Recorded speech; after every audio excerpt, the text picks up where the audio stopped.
Hey guys, it's the Spirit Room 152. Okay, so I was just on Facebook and there's something that I've never said publicly except on Instagram.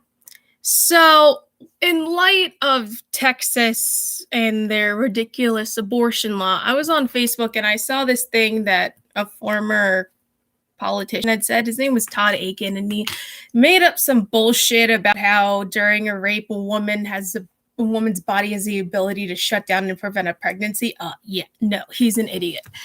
And back in 2013, Law and Order SVU did an episode called Legitimate Rape, which dealt with rapists having parental rights over children conceived out of sex crimes. And that episode inspired me to have a law changed in my state. So back in 2013 in Maryland, at the time that episode aired, rapists were allowed to have parental rights in the state of Maryland. And then I went to Community College of Baltimore County, flunked out. Long story, don't want to get into it. And I was sitting in my English class and I actually wrote about, rapists having parental rights, and, doing that project inspired me to try to get the law changed. So, what had happened was, it was either during or after I wrote this paper, I reached out to my senators and my, and my delegates, the people who represent my area, to see about, getting the law changed. Because I don't think rapists deserve to have parental rights, period. And so far as of 2021, I believe Minnesota is the only state that still allows rapists to have parental rights. Seriously, Minnesota, get your shit together. Okay? And then, so I remember getting a call from Pat McDonough's office. He's no longer in office, I don't think. The guy I spoke to, I think he was the chief of staff. I remember his name. His name was Bill Stansbury. And I was telling him, I don't think this is fair. I don't think rapists should have parental rights. This is sick. It's wrong. You're re-traumatizing the victim. And then flash forward to 2016. I remember this particular day. It was March 31st, 2016. So I was in New York for a week, and because I wanted to see filming for SVU. And this particular week, they were filming Assaulting Reality. And after the ending scene was filmed, the one. So if you've ever seen the episode Assaulting Reality, it's based off The Bachelor, Bachelorette, MTV's Are You the One, that kind of thing. And they were filming the ending scene where, Benson is talking to the girl who was victimized, and her mom came to pick her up, take her back to Idaho, and all that fun stuff. And after that scene was filmed, Mariska took the time to talk to fans. And my only regret is that I didn't tell Mariska my name. So while Mariska was interacting with fans, I said, Mariska, I have something I've been waiting a really long time to tell you. And I had been waiting roughly 2-3 years to tell her this story. And so I said, Mariska, I have something I've been waiting a long time to tell you. And she's like, what's that? And I said, this show inspired me to have a law changed in my state. So I'm from Maryland, and it was the episode Legitimate Rape. And at the time the episode aired, rapists were still allowed to have parental rights, and unfortunately, they still are. But I reached out to my local politicians. I emailed Jamie B. Raskin, and he got back to me. But yeah, I've been trying, and since then I've been trying to get the law changed, and I hope that one day Maryland becomes one less state that allows rapists to have parental rights. Now, before I move forward, so Jamie B. Raskin, at the time when I emailed him, he was a senator in the state of Maryland representing Montgomery County. And I emailed him because And he was the one who actually authored the Rape Survivor Family Protection Act, which was the bill, which was the termination of parental rights bill. And it was first introduced in 2007, and it wasn't until 2018 that it finally passed through both houses. I'll get to that in a sec. So, but yeah, I told Mariska this, and she seemed really impressed. And I'd been waiting a long time to tell her that, because it's like, I wanted to do something about, rapists having parental rights, and I didn't think it was fair. And she, like I said, she thought it was impressive. And I remember at one point, I'm walking away and I overhear Mariska say, "Where is she?" And I turned around and she looked at me and she's like, "Oh, there you are." And she's like, excuse me, pardon me, excuse me. And I was like, yes, Mariska. And she was like, "I want to thank you for telling me your story. I can't begin to tell you how proud I am of you for trying to get the law changed in your state." And so the way she spoke to me, it's pretty much how Benson speaks on the show. She was really nice. She took the time to listen, and I got a selfie with her. And this sounds really, really insane and kind of unbelievable, but I actually, because of that exchange, I actually ended up making her late for another scene that had to be shot. And it was the scene in the beginning of the episode where it's Benson and Tucker in a bar watching the reality show that I can't remember the name of. Oh, Heart's Desire. I think that's the name. And it was filmed at a bar that scene was filmed at a bar called the Fillmore Room. It wasn't far from where they'd filmed the ending scene. But yeah. So flash forward to 2017. I end up going to Annapolis to testify before the House Judiciary Committee. I think that's the name. So I'm in the House of Delegates. And I remember this particular day, I had no sleep. I had absolutely no sleep. Like, my brain was like scrambled eggs, and I could barely get my testimony together because I couldn't sleep. And I remember that particular day, I had pink nail polish and I had pink eye makeup because I felt the need to channel my inner Elle Woods for this.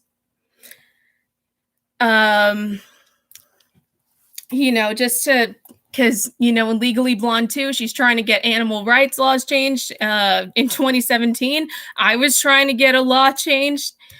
And, the Maryland Coalition Against Sexual Assault was there.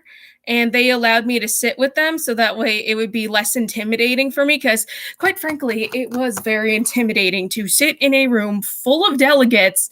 Some of them are old white dudes who will never understand the pain of, being raped or sexually assaulted, and just trying to get my point across to them. So that was kind of interesting. And I remember... So my testimony didn't take place till towards the end of the day, because this particular day. So let me explain to you how things in the House of Delegates in the state of Maryland works. All right. So on a single day, they go through different bills, trying to decide whether or not they get passed. Just that kind of thing. And the Rape Survivor Family Protection Act didn't come up until about several hours later.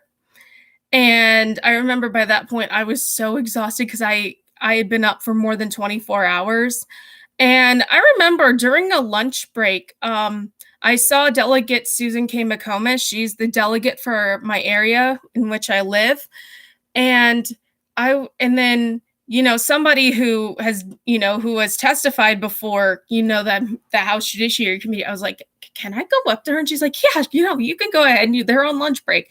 So I go up to Delegate McComas, and I'm like, excuse me, Delegate McComas, my name is Christina Bird, and I live in the district you represent.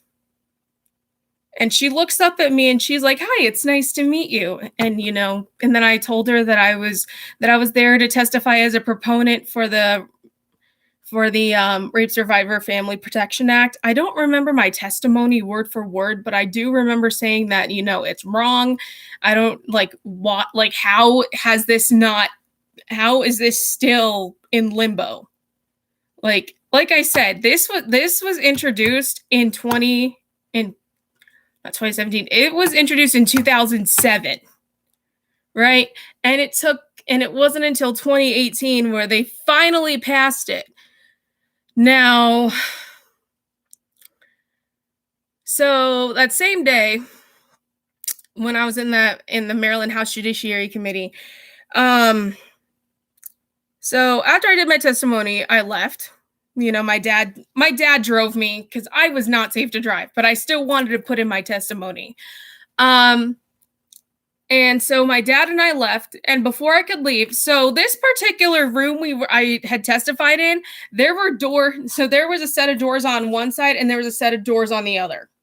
Right. So I go out through a set of doors that's like closest to the end of the hall. So I go out, and then I see the doors to the other side of the room open, and Delegate McComas actually came out, and she thanked me for my testimony. And I was like, "Oh, thank you." And I probably should not have done this, but I mentioned that SVU inspired me to come forward and testify.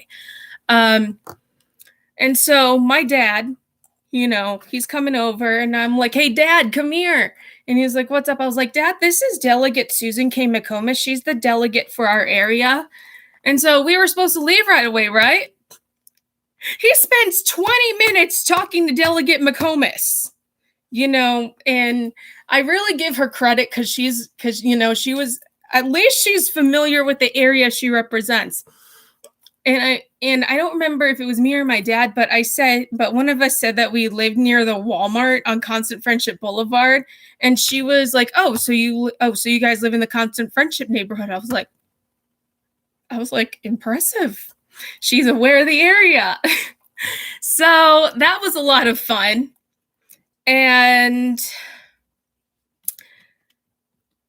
But yeah, my dad also took the time to address issues, and just have that conversation with her. But like I said, I give her credit though, because at least she took the time to listen to us. So then I went home, we got home around 5, like between 5 and 6. I don't remember. It was still daylight out. And this was in February. So what had happened was, so I went home, I went to sleep, right? And I just conked out for several hours. So what else happened? So flash forward to 2018. So the Rape Survivor Family Protection Act comes up. This time it was HB, I think, I do know, but they were like I think it was the first bill introduced in the House and the second bill introduced in the Senate, or it could be the other way around. I don't know. But I had heard somewhere that Governor Larry Hogan, who, by the way, is a Republican and has done a lot of work for survivors of rape and sexual assault, from what I had heard, he basically turned Annapolis into a pressure cooker over that particular bill. Because it's like, come on, guys, it's been 10 years, hurry it up. Unfortunately, I wasn't able to testify in that one because I didn't have a car at the time. And I just, I just didn't feel up to it. I just didn't want to, I should have though. So in 2018, it passed through both houses, and so in Maryland, typically laws go into effect in October, sometimes in July, but the Rape Survivor Family Protection Act was filed as an emergency bill. And in Maryland, emergency bills, when they're signed into law, the second the governor signs the bill, that's when that's when it goes into effect. So when the Rape Survivor Family Protection Act was signed by Governor Larry Hogan, the second after he put his signature on it, the law went into effect. And I don't know how many times this law has been used. But I really felt like it was a great day for the state of Maryland when Governor Hogan signed that bill. And like I said, he's done some excellent work with the rape. He's done a lot of excellent work for rape and sexual assault victims and survivors. And I'm going to be really sad when he leaves office next year because he's on his second term. And a little fun fact, Governor Hogan is only the second Republican governor in the state of Maryland to be elected twice. They call him the Purple Governor because he's very good with bipartisanship. A red governor running a deep blue state. I got to give him props there. That he can do bipartisanship, and I really hope that eventually he runs for president, and I will be voting for him. Because I really feel like, honestly, he is the only Republican I really have any respect for, because so he hasn't tried to change abortion law. So a little fun fact there, during his first campaign, his opponent, Anthony Brown, right, had started this smear campaign where it was like, if Hogan was elected, he would try to change abortion laws and try to, ban it. And then Hogan had come out with a statement saying that, he had no plans to change the law. So Hogan, he personally opposes abortion. Like, he doesn't think that it's a woman's right that a woman shouldn't have the right to choose. But he figured since the issue of abortion was settled a long time ago in the state of Maryland, it's like, nope, not touching that. There's no point in touching that. So like I said, I give him a lot of credit because it's like he's done a lot of excellent work. And he hasn't tried to change any laws regarding, the right for the ability of women to choose.